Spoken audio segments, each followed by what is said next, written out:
Dear students, how are you? I hope all of you are well by the grace of Allah. I'm also fine by the grace of Allah. So today we'll just solve a question about article.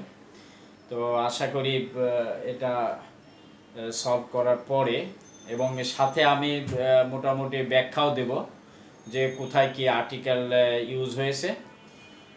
তা আমরা সাধারণত জানি article definite article, indefinite article. Definite article দিয়ে বা তাকে definite article বলে, indefinite A N. আর যে বিষয়ে আমাদের আগেই ধারণা আছে যে অনির্দিষ্ট, দ্যাট মিন্স ইনডেফিনিট আর্টিকেল কনসোনান্টের আগে বসে, ভাওয়েলের আগে এন হয়, এই আই ও ইউ ভাওয়েল এর আগে এন হয়।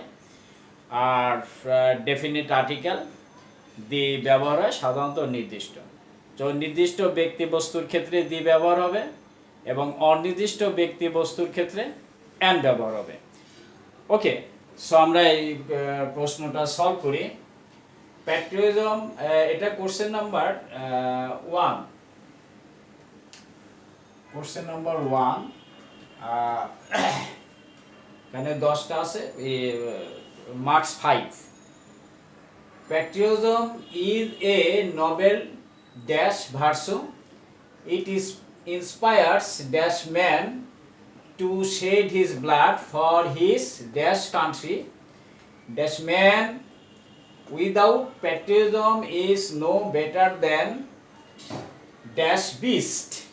A true patriot is honored by dash all. He thinks for dash welfare of his country, full stop.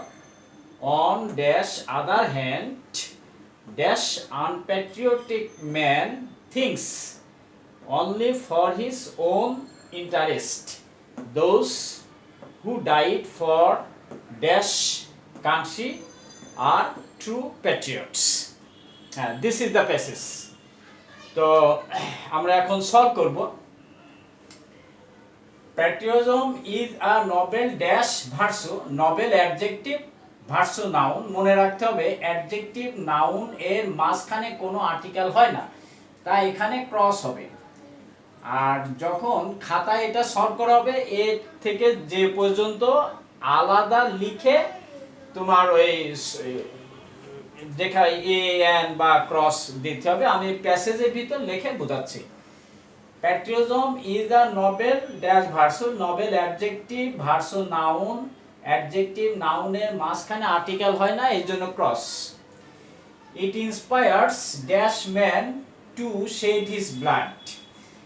হ্যাঁ, এখানে ড্যাশ ম্যান বলতে যে কোনো মানুষের ক্ষেত্রে ব্যবহার করা হচ্ছে। তো এখানে অনির্দিষ্ট যে কোনো মানুষ বা বস্তুর ক্ষেত্রে যখন আর্টিকেল ব্যবহার করা হবে তখন কনসোনান্টের আগে এ ব্যবহার হবে। এ ইট ইন্সপায়ার্স এ ম্যান, যে কোনো মানুষ। It inspires a man to shed his blood for his country. His হলো পসেসিভ। পসেসিভ আর নাউনের মাঝে কোনো আর্টিকেল ব্যবহার হয় না, এজন্য ক্রস হবে। For his country dash man without patriotism.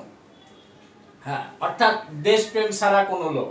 হ্যাঁ, তো যে কোনো ব্যক্তির ক্ষেত্রে যখন নির্দিষ্ট হবে না, অনির্দিষ্ট ব্যক্তির ক্ষেত্রে এ ব্যবহার হবে। এম কনসোনান্ট, এই জন্য এ হলো এ। হ্যাঁ, আর মনে রাখতে হবে যে সেন্টেন্সের ফার্স্টে ক্যাপিটাল লেটার হয়। A man without patriotism is no better than dash beast। হ্যাঁ, এই বিস্ট মানে পশু। যে কোনো প্রাণীর ক্ষেত্রে, যে কোনো প্রাণী যদি নির্দিষ্ট হয় না হয় তাহলে এ ব্যবহার হবে, যেহেতু এটা কনসোনান্ট। কনসোনান্টের আগে এ ব্যবহার হয়। আর true patriot is honoured by dash all. সাধারণত প্রোনাউনের আগে আর্টিকেল হয় না, অল হলো প্রোনাউন, এই জন্য ক্রস হবে by all. He thinks for dash welfare of his country. হ্যাঁ, সে তার নিজের দেশের মঙ্গলের কথা চিন্তা করে। এখানে নির্দিষ্ট for the welfare of his country. Welfare abstract noun, যেহেতু একটা নির্দিষ্ট ক্ষেত্রে ব্যবহার করা হয়েছে, এজন্য দা ব্যবহার হবে। The welfare of his country. On dash other hand, on the other hand, on the other hand এটা একটা কমপ্লিট ফ্রেজ। হ্যাঁ, ফ্রেজে আর্টিকেল যেটা যেভাবে হয় ওইভাবেই ব্যবহার করতে হয়। On the other hand dash patriotic man, অর্থাৎ দেশপ্রেমহীন যে মানুষ, তাহলে এখানে অ্যান হবে, an.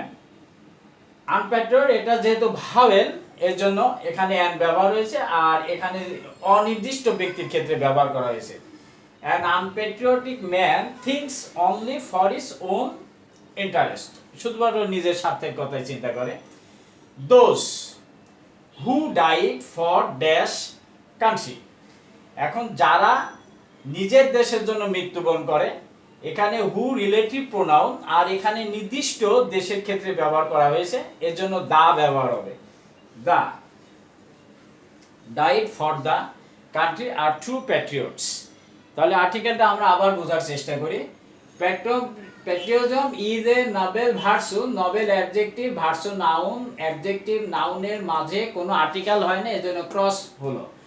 It inspire dash man, এটা মানুষকে উৎসাহ দেয়, তাহলে এখানে যে কোনো মানুষ, এই জন্য এখানে এ ব্যবহার হয়েছে, যেহেতু এমটা consonant. To shed his blood for his country, his possessive country noun, possessive নাউনের মাঝে আর্টিকেল হয় না, এই জন্য ক্রস হয়েছে। এ ম্যান উইদাউট প্যাট্রিয়টিজম, এটা অনির্দিষ্ট ব্যক্তির ক্ষেত্রে ব্যবহার করা হয়েছে, এম কনসোনান্ট, এই জন্য এ ব্যবহার হয়েছে, কনসোনান্টের আগে এ ব্যবহার হয়। Without patriotism is no better than dash beast, beast মানে পশু বা প্রাণী, যে কোনো প্রাণীর ক্ষেত্রে এটা কনসোনান্ট, এই জন্য এ ব্যবহার হয়েছে, অনির্দিষ্ট এই কারণে। আর true patriot is honoured by dash all, all এখানে প্রোনাউন, প্রোনাউনের আগে সাধারণত আর্টিকেল হয় না, এই জন্য ক্রস হয়েছে। He thinks for the welfare of his country, হ্যাঁ এখানে নির্দিষ্ট দেশের ক্ষেত্রে, আর সাধারণত he thinks for the welfare of his country, এটা তার নির্দিষ্ট ক্ষেত্রে ব্যবহার করা হয়েছে, অ্যাবস্ট্রাক্ট নাউন, এই জন্য দা ব্যবহার হয়েছে। অন দ্য আদার হ্যান্ড এটা একটা কমপ্লিট ফ্রেজ, কমপ্লিট ফ্রেজে দা, এখানে যেহেতু ফ্রেজটাই দা যুক্ত ফ্রেজ, এর জন্য দা হয়েছে। অ্যান আনপ্যাট্রিয়টিক ম্যান এটা ভাওয়েল, এর জন্য অ্যান হয়েছে, আর এটা অনির্দিষ্ট, হ্যাঁ দেশপ্রেমী একজন মানুষ, অনির্দিষ্ট, এর জন্য এখানে অ্যান ব্যবহার হয়েছে, ভাওয়েল, এর জন্য অ্যান ব্যবহার হয়েছে।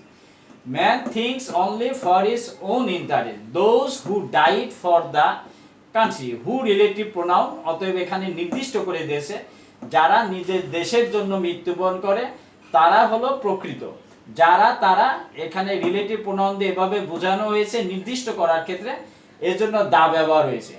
আশা করি বুঝতে পারছো। ওকে।